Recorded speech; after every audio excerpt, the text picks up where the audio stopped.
അല്ല അള്ളാന്റെ ഒരു വെല്ലുവിളി എന്താണെന്നറിയോ?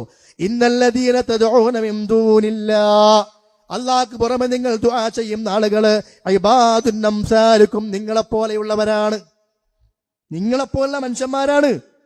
അവർ ജനിച്ചു, അവർ രോഗിയായി, അവർക്ക് ക്ഷീണം വന്നു, അവർക്ക് വിയർപ്പുണ്ടായി, അവർക്ക് ദാഹിച്ചു, അവർ ഭക്ഷണം കഴിച്ചു, അവർക്ക് പ്രയാസം വന്നു, അവർ അവസാനം മരിച്ചു. നിങ്ങൾ ആരെ വിളിച്ചാലും, അത് ആരാണെങ്കിലും ശരി, അത് ഏത് പ്രവാചകനാണെങ്കിലും ശരി, എത്ര വലിയ മഹാത്മാക്കളാണെങ്കിലും ശരി, ഏത് മഹത് പുരുഷനാണെങ്കിലും ശരി, അവരെല്ലാം മനുഷ്യരാണ്, ജനിച്ചവരാണ്. അവർക്ക് വിശപ്പുണ്ടായി, രോഗമുണ്ടായി, പ്രയാസമുണ്ടായി, മരിച്ചു. അതുകൊണ്ട് ഇബാദുൻ അംസാലുക്കും, നിങ്ങളെപ്പോലത്തെ അടിമകളാണ്. എന്നിട്ട് അല്ലാഹ് പറയാ ഫദ്ഊഹും, നിങ്ങൾ അവരൊന്ന് വിളിക്ക്, ഫൽയസ്തജീബൂ ലക്കും, അവരൊന്ന് ഉത്തരം ചെയ്യട്ടെ, ഇൻ കുൻതും സ്വാദിഖീൻ, നിങ്ങൾ സത്യസന്ധരാണെങ്കിലൊക്കെ നോക്കാലോ. അല്ലാഹ് വെല്ലുവിളിച്ച വിഷയാത്. വേറെ ആരോടും ദുആ ചെയ്തിട്ട് കാര്യമല്ല.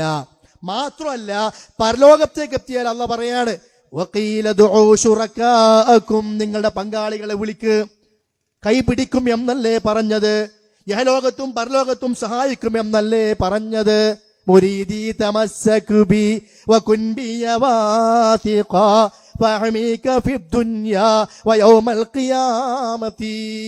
അതാണ് അവർ സ്വന്തം വേത്തിൽ പറഞ്ഞത്. മുരീദ് എന്നെ മുറുകെ പിടിച്ചോ, യഹലോകത്തും പരലോകത്തും ഞാൻ സംരക്ഷിക്കും, സഹായിക്കും. എന്താ മുരീദ്?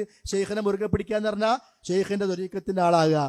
ത്വരീഖത്ത് ചേർന്നാൽ അതിന്റെ ആളായാലോ മുഹദ്ദിമാല പാടണം, മുഹദ്ദി മൗലിദ് ഓതണം, മുഹദ്ദി റാത്തീബ് ചൊല്ലണം, ജലാലിയ റാത്തീബ് പാടണം. ഇതൊക്കെ മുഹദ്ദി ഷെയ്ഖിന്റെ പേരിൽ ഉണ്ടാക്കപ്പെട്ടതാ. അതൊക്കെ ചെല്ലുമ്പോഴാണ് ഷെയ്ഖിന്റെ മുരീദാകുക.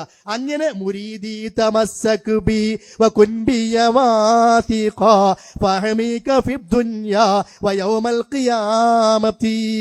അങ്ങനെ നീ എന്റെ മുരീദായി എന്നെ മുറുകെ പിടിച്ച് ജീവിച്ചാൽ യഹലോകത്തും പരലോകത്തും നിന്നെ ഞാൻ സംരക്ഷിക്കും, സഹായിക്കും എന്ന് ഷെയ്ഖ് പറഞ്ഞു.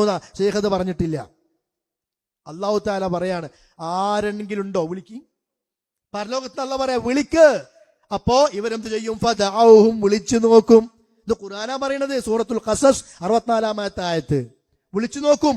ഫലം യസ്തജീബൂ ലഹും, പക്ഷേ ഉത്തരം കിട്ടൂല. അല്ലാഹ് അതും കൂടി പഠിപ്പിച്ചു തരിക. വലാ യുനബ്ബിഉക മിസ്ലു ഖബീർ. ഇങ്ങനെ അല്ലാഹനെ പോലെ പറഞ്ഞുതരാ വേറെ ആരാളുള്ളത്? കഴിയില്ല, കഴിവില്ല, ഉത്തരം കിട്ടൂല, അറിയൂല എന്നൊക്കെ പറഞ്ഞു എന്ന് മാത്രമല്ല, പരലോകത്ത് നല്ല കാണിച്ചു കൊടുക്കുക, വിളിക്ക്. അപ്പൊ ഇവര് വിളിക്കുകയാണ്. ഉത്തരം കിട്ടിയോ? ഇല്ല. ബോധ്യപ്പെടുത്തി കൊടുക്കുകയാണ്. പിന്നെ എന്താ കാണുക?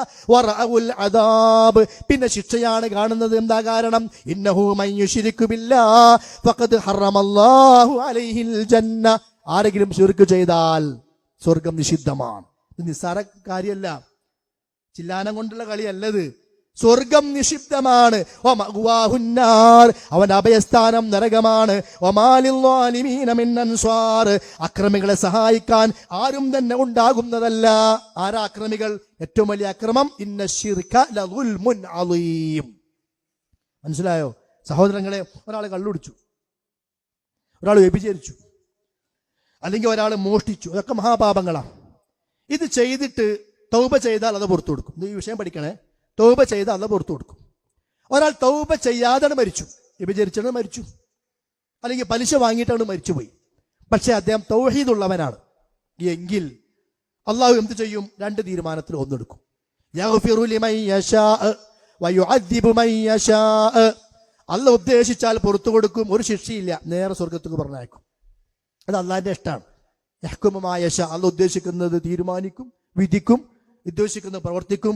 അള്ളാഹിന്റെ പ്രവർത്തനം ആർക്കും ചോദ്യം ചെയ്യാൻ പാടില്ല. നമ്മുടെ പ്രവർത്തനത്തെ കുറിച്ച് അള്ളാഹ് അങ്ങോട്ട് ചോദിക്കും. അള്ളാഹിനെ അങ്ങോട്ട് ചോദ്യം ചെയ്യാൻ പാടില്ല. അള്ളാഹ് പുറത്തു കൊടുക്കുകയാണ്. നരകവുമില്ല, ശിക്ഷയില്ല, ഒന്നുമില്ല, നേരെ സ്വർഗത്തേക്ക്. എന്തേ? അത് അള്ളാഹുവിന്റെ ഉദ്ദേശം അങ്ങനെയാണ്. എന്നാൽ ചില ആളുകളെയോ വയുഅദ്ദിബു മൻ യശാ, ഉദ്ദേശിക്കുന്നവരെ ശിക്ഷിക്കും. ആ തെറ്റിന്റെ ശിക്ഷ നരകത്തിന് കൊടുക്കും. ചിലപ്പോൾ അതിന് മുമ്പ് തന്നെ വിചാരണ വേളയിലും കൊടുക്കും. വിചാരണ വേളയിൽ ഒരുപാട് ശിക്ഷ കിട്ടുന്ന കാര്യങ്ങളുണ്ട്. അപ്പൊ നരകത്തിന് പോയി, ആ തെറ്റിന് ശിക്ഷ അനുഭവിച്ച്, പിന്നെ അപ്പോഴേക്കിനും അവിടെ ശഫാഅത്ത് തുടങ്ങി. നബിന്റെ ശഫാഅത്തുണ്ട്, മലക്കുകളുടെ ശഫാഅത്തുണ്ട്, സ്വാലിഹീങ്ങളുടെ ശഫാഅത്തുണ്ട്. ഈ ശഫാഅത്ത് കഴിഞ്ഞിട്ട് അവനെ നരകത്ത് കൊണ്ടുവന്ന് സ്വർഗത്തേക്ക് പറഞ്ഞയച്ച്. വ്യഭിചരിച്ചാലും മദ്യപിച്ചാലും അവസാനം ഒടുക്കന്നെ പോകുക സ്വർഗത്തിലേക്കാ. എന്നാൽ റബ്ബെ രോഗം മാറ്റണേ എന്നതിന് പകരം മുഹ്യദ്ദീൻ ശൈഖെ രോഗം മാറ്റണേ, റബ്ബെ പൊറുക്കണേ എന്നതിന് പകരം, ഞാൻ തുറന്നാണ് പറഞ്ഞു തരാട്ടോ, മുഹ്യബ്ദി ശൈഖെ പൊറുക്കണേ, റബ്ബേ നരകത്തിൽ നിന്ന് രക്ഷിക്കണേ എന്നതിന് പകരം മുഹ്യബ്ദി ശൈഖെ നരകത്തിൽ നിന്ന് രക്ഷിക്കണേ എന്ന് പറഞ്ഞാൽ റബ്ബിന് മാത്രം കഴിവുള്ള വിഷയം അല്ലാഹു അല്ലാത്ത ആളുകൾക്ക് ചാർത്തിക്കൊടുത്ത്, വിശേഷണങ്ങൾ അല്ലാഹു അല്ലാത്തവർക്ക് കൊടുത്ത്, റബ്ബിനോട് മാത്രം ചോദിക്കേണ്ട കാര്യങ്ങൾ റബ്ബ് അല്ലാത്തവരോട് ചോദിച്ചാൽ സംഭവിക്കുന്നത് എന്താണ്? അവിടെ ശിർക്ക് സംഭവിച്ചു. അത് അള്ളാഹ്ക്ക് ഇഷ്ടമല്ല. ആ പണി ചെയ്തവൻ നരകത്തിലേക്ക് പോകും, അള്ളാഹുവിന് പുറത്തു കൊടുക്കൂല. ഇന്നല്ലാഹ ലാ യഗ്ഫിറു അൻ യുശ്റക ബിഹി വയഗ്ഫിറു മാ ദൂന ദാലിക ലിമൻ യശാ. ശിർക്ക് അല്ലാഹു പൊറുക്കൂല, അത് അള്ളാഹ്ക്ക് ഇഷ്ടമല്ല. ബാക്കിയൊക്കെ അല്ലാഹു പുറത്തു കൊടുക്കും. ശിർക്ക് ചെയ്തവനാണോ തൗബ ചെയ്തിട്ടുണ്ടെങ്കിൽ പുറത്തു കൊടുക്കും. തൗബ ചെയ്യാതെ മരിച്ചാൽ അവൻ നരകത്തിലാണ്. എന്നെങ്കിലും ഷഫാഅത്ത് കിട്ടിയിട്ട് സ്വർഗത്തേക്ക് പോരാൻ പറ്റോ? ഇല്ല. എന്താ കാരണം? ഫമാ തൻഫഉഹും ശഫാഅത്തു ശാഫിഈൻ. ശുപാർശകരുടെ ശുപാർശ അവന് ഫലം ചെയ്യുകയില്ല. ആർക്ക്? ശിർക്ക് ചെയ്തവന്. ശിർക്ക് ചെയ്ത് മരിച്ചവന് പരലോകത്ത് ശുപാർശ കിട്ടൂല. നബി സല്ലല്ലാഹു അലൈഹി വസല്ലം പറയുന്നുണ്ട്, ലികുല്ലി നബിയ്യിൻ ദഅവത്തും മുസ്തജാബ.